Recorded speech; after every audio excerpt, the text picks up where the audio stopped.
I will never forget that faithful night in that beautiful city. The streets were alive, full of music, laughter, and the warm glow of streetlights. Vendors called out to passers-by, kids played near the market stalls, and the air smelled of roasted plantains and spices. It was the kind of night that felt like it was carrying a story, and somehow I ended up witnessing it. Amara caught my eye first. She stepped out of her apartment with a basket on her arm, wearing a colorful headscarf that framed her face perfectly. She didn't rush. She walked through the streets like she belonged, stopping to greet people with a smile that lit up the night. Then there was Kwame. You could tell he was new around here. He had that curious look in his eyes, taking in every detail like he was trying to memorize it. His camera hung around his neck, and he kept snapping pictures of everything: the market, the lights, the faces of strangers. It all happened so fast.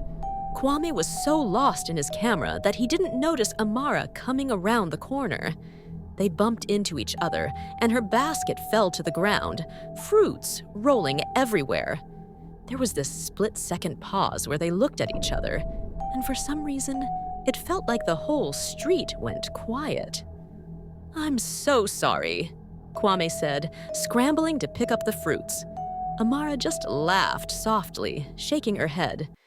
"You were too busy looking for beauty to see what was right in front of you." I don't know if it was her words or her smile, but Kwame couldn't stop looking at her after that. He offered to carry her basket, and they started walking together. They talked like they'd known each other forever, their voices blending with the music and the hum of the city. At some point, Kwame led her to this rooftop he'd found while exploring. From up there, you could see the whole city, streetlights stretching out like stars on the ground. The noise of the market faded into the distance, leaving only the two of them under a sky full of stars. They talked about their lives, their dreams. Amara told him she wanted to open an art studio someday, and Kwame shared how photography was his way of freezing time.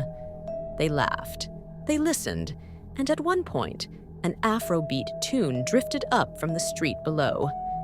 Kwame held out his hand. "Dance with me?" he asked, his voice soft. Amara hesitated, then smiled and took his hand. They swayed together under the stars, the city lights twinkling behind them.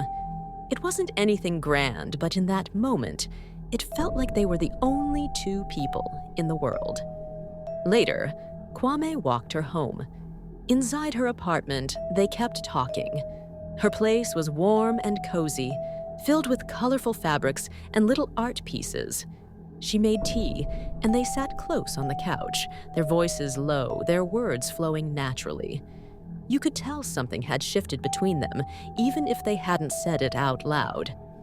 When it was time for Kwame to leave, he stood at her doorway, lingering for a moment. He looked back as he walked away, catching one last glimpse of her smile. Amara stood there, watching him disappear into the night. And that was it. A quiet, simple moment in the middle of a loud, busy city. But somehow, it felt bigger than that. It felt like the start of something real. Sometimes, love doesn't arrive with fireworks or grand gestures. Sometimes, it sneaks up on you on a warm night in the city, unplanned.